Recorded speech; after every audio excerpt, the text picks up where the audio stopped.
Chris Gadingo is a Kenyan young application developer. His company has developed a unique money banking system called Spotcash mobile banking solution that so far has gained countrywide success. What the solution does is that it helps SACCO members, most of them in the upcountry, to be at par with their counterparts in banking systems that embrace mobile banking. Most of the SACCO members, especially teachers and farmers, come from different distant districts far from their SACCO, which in most cases involves a lot of traveling and time wastage. However, the Spotcash solution will bridge this as SACCO customers can check account balances by simply sending an SMS costing 10 shilling and even withdraw money from their accounts at any time of the day at a charge of 10 shillings using a mobile phone. The thing is that people are quickly moving into this solution because we're looking at a clientele that is actually busy elsewhere. Whether they're farmers, whether they're teachers, whether they are people who are working in offices. Basically, these are people who have got a day-to-day job. So what basically happens is if we give them their banking services on their phone, they don't have to wait for that lunch period to rush to the bank.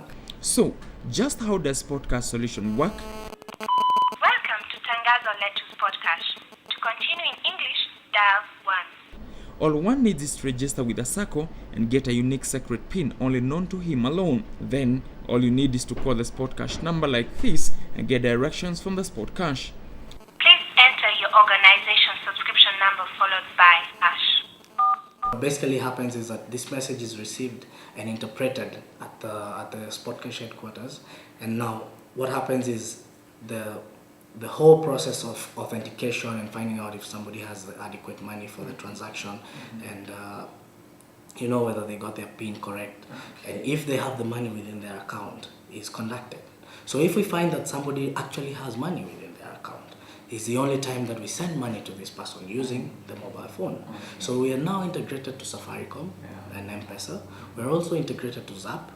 And basically through these two, we are able to disburse funds to people. The solution has already broken even in several provinces and such towns like Nyeri, Nairobi, Kericho, Kisumu and Mombasa, just to name a few. Since the solution has partners with Safaricom and Zain, customers will enjoy services provided by the mobile operators such as bill payments, airtime purchase and banking deposits. What we're doing is that we're enhancing and giving a very easy time for these people because all they'll have to do is once they reconcile with their payments, they just have to use their phone, withdraw their money and perhaps even using the same M-Pesa or Zap, distribute the money amongst the people they need to pay.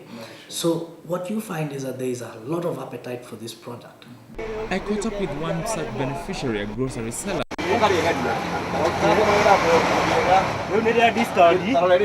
And he says the benefits are enormous. Nikitumiwa na M-Pesa mimi naenda natumia hilo Spotcash yangu kutoka kwa operative, kwa SACCO yangu, natuma pesa yangu huko na nikitaka kuchukua hiyo pesa si lazima niende nipakapange laini kwa SACCO huko. Looking ahead, Chris says the sky can only be the limit as he plans to come up with more and more creative applications.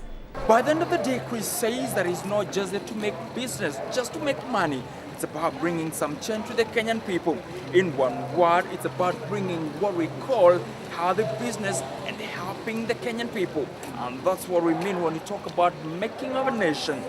Lawrence Jenga, reporting for Channel 1 BizWeek in Nyeri Town.